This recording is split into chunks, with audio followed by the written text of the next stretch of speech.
देखिए लौंग कैसे बनता है। हेलो दोस्तों, आज की वीडियो होने वाली है बहुत ही गर्म और मसालेदार, क्योंकि आज हम जानेंगे गर्म मसाले के प्रोसेस के बारे में। आखिर कैसे बनती है लौंग, लौंग की फसल कितने वक्त में बनकर तैयार होती है, खाने का स्वाद बढ़ाने वाले जीरा का मेकिंग प्रोसेस क्या है और किस पेड़ से हमें जीरा प्राप्त होता है। गर्म मसाले में मौजूद दालचीनी किस पेड़ की देन है, दालचीनी के पेड़ से कैसे दालचीनी घर तक आती है, चलिए जानते हैं। कैसे बनती है लौंग, लौंग के फल कितने दिनों में पेड़ पर आते हैं, लौंग की खेती का काम कितने दिनों में पूरा होता है, दालचीनी का मेकिंग प्रोसेस क्या है, इसे कैसे पेड़ से प्राप्त किया जाता है, दालचीनी को बनाने में कितना टाइम लगता है, गर्म मसाले की शान जीरा क्या वाकई पेड़ पर उगता है या फिर इसके बनने का तरीका कुछ और ही है, चलिए आज जानते हैं गर्म मसाले का मेकिंग प्रोसेस। इसीलिए वीडियो को लास्ट तक जरूर देखिएगा। तो दोस्तों वीडियो की शुरुआत करते हैं दालचीनी के प्रोसेस से, जिसके बिना खाने का मजा कुछ अधूरा अधूरा सा रहता है। इसलिए गर्म मसाले में दालचीनी का एक खास रोल है। कहने को तो ये लकड़ी सी होती है, लेकिन टेस्ट में एक नंबर होती है। कोई इसे लकड़ी कहता है तो कोई दालचीनी, और इसका इंग्लिश नेम है सिनेमॉन। दालचीनी का इस्तेमाल पूरी दुनिया में किया जाता है। ये खाने का जायका तो दुगना ही कर देती है, साथ ही ये हमारी हेल्थ के लिए भी काफी अच्छी मानी जाती है।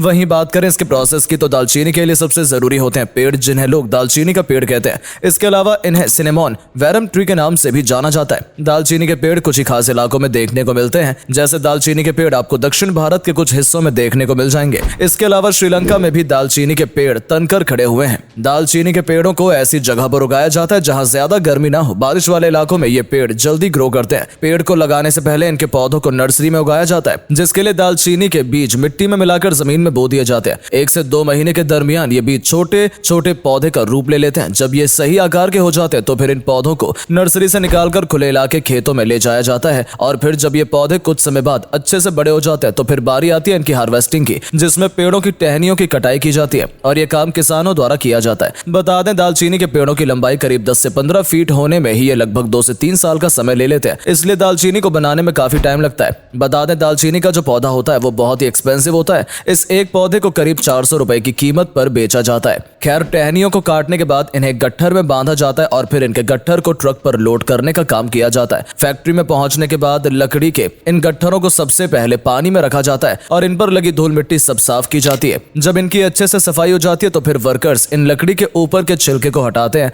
और इन लकड़ियों को एकदम चिकना कर लेते हैं। जब ये काम खत्म हो जाता है तो फिर बारी आती है लकड़ी के ऊपरी छाल को अलग करने की, जिसके लिए एक तेज धार वाले चाकू से छाल को अलग किया जाता है। यही छाल है जो आगे चलकर दालचीनी का रूप ले लेती है, लेकिन उससे पहले इसे कुछ और प्रोसेस से गुजरना पड़ता है। छाल को निकालने के बाद लंबी छालों के अंदर छोटी साइज वाली छालों को फिट किया जाता है। जब ये काम खत्म हो जाता है तो फिर इन्हें सूखने के लिए छोड़ दिया जाता है और इन छालों के ऊपर रस्सी से बांधकर इन्हें रखा जाता है। अगर आप सोच रहे हैं कि इन्हें ऐसे ऊपर रखकर क्यों सुखा रहे हैं, तो इसकी वजह है कि इन्हें धूप में नहीं सुखाया जाता है, बल्कि ऐसे ही 3 से 4 दिन तक रखा जाता है और फिर इन्हें क्लीनिंग और कटिंग एरिया में भेजा जाता है। कटिंग एरिया में कटिंग मशीन इन्हें एक बराबर साइज में काट देती है। बता दें टुकड़ों के अलावा इनका पाउडर भी बनाया जाता है, जो कि इसी छाल से बनता है। जब कटाई का काम खत्म हो जाता है तो फिर इन दालचीनी को पैक किया जाता है और लास्ट में ये मार्केट में बिकने के लिए हाजिर हो जाती है। Number 2, clove making process. चलिए दोस्तों, अब जान लेते हैं क्लोव और लौंग के बारे में, लेकिन उससे पहले आपको जल्दी से लाइक बटन को हिट करना होगा और पेज को फॉलो करके आगे बढ़ना होगा। तो दोस्तों, लौंग का जायका तो सबने चखा ही होगा। सर्दी भगानी हो या फिर खाने का स्वाद बढ़ाना हो, इम्यून सिस्टम बेहतर करना हो या फिर चाय बनानी हो, हर चीज में लौंग बहुत काम आती है। लौंग जितनी छोटी सी होती है, इसके पेड़ उतने ही बड़े और लंबे लंबे होते हैं। लौंग के पेड़ों में खास बात यह होती है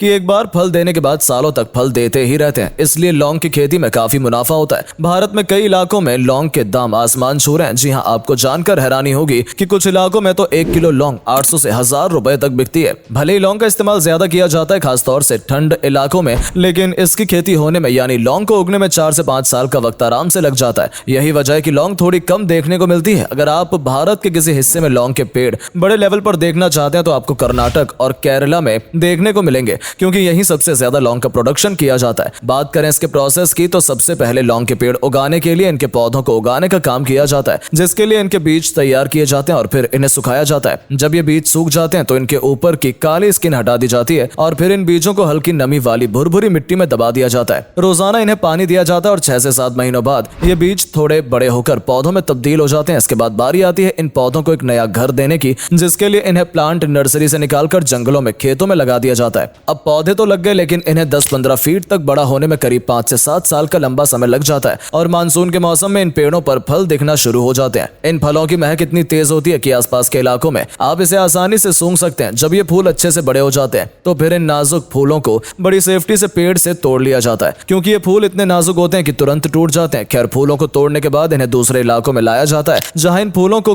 गुच्छों से अलग किया जाता है और इस काम में वर्कर्स किसी मशीन का नहीं बल्कि अपने हाथों का इस्तेमाल करते हैं, इसलिए इस काम में काफी वक्त लग जाता है। कुछ समय बाद जब फूल अलग हो जाते हैं तो इन्हें धूप में सूखने के लिए छोड़ दिया जाता है और करीब 8 से 10 दिन तक ये फूल धूप में सूखते रहते हैं। जब ये फूल अच्छे से सूख जाते हैं तो बस फिर इनकी छटाई की जाती है और हमें मिल जाती है लौंग, जिसके बाद तो आप जानते ही हैं कि ये बिकने के लिए बाजार में आ जाती है। नंबर 3, क्यूमिंग मेकिंग प्रोसेस। दोस्तों हम जान लेते हैं जीरा मेकिंग प्रोसेस के बारे में। भारत का 80% जीरा जो होता है वो गुजरात और राजस्थान जैसे इलाकों में उगाया जाता है। बाकी बचा जो 20% है वो हमारे पड़ोसी देश उगाने का काम करते हैं। लेकिन सवाल ये उठता है कि इसे कैसे उगाया जाता है। तो बता दें कि जीरा उगाने के लिए सबसे पहले खेतों को जोता जाता है और इन्हें जीरे की खेती लायक बनाया जाता है और फिर इन्हें ऐसे ही खुला छोड़ दिया जाता है, वो भी 10 से 15 दिनों के लिए। जीरे को उगाने के लिए काली दोमट मिट्टी, पीली मिट्टी, चिकनी दोमट मिट्टी, उपजाऊ जीवाश्म मिट्टी जैसी मिट्टियों का इस्तेमाल किया जाता है। अब बारी आती है जीरे को खेत में लगाने की, जिसके लिए कुछ खास चीजें बहुत जरूरी होती हैं, जैसे यूरिया, सिंगल सुपर फास्फेट और मोम खाद जैसी चीजें जीरे की खेती के लिए चाहिए होती हैं। इस तरह जीरे की बुवाई करने के बाद करीब 10 से 12 घंटों के बाद खेतों में पानी की सिंचाई की जाती है, जिससे खेतों में पानी की कमी ना हो। इस तरह समय समय पर खेतों में पानी डाला जाता है ताकि खेतों में नमी बरकरार रहे।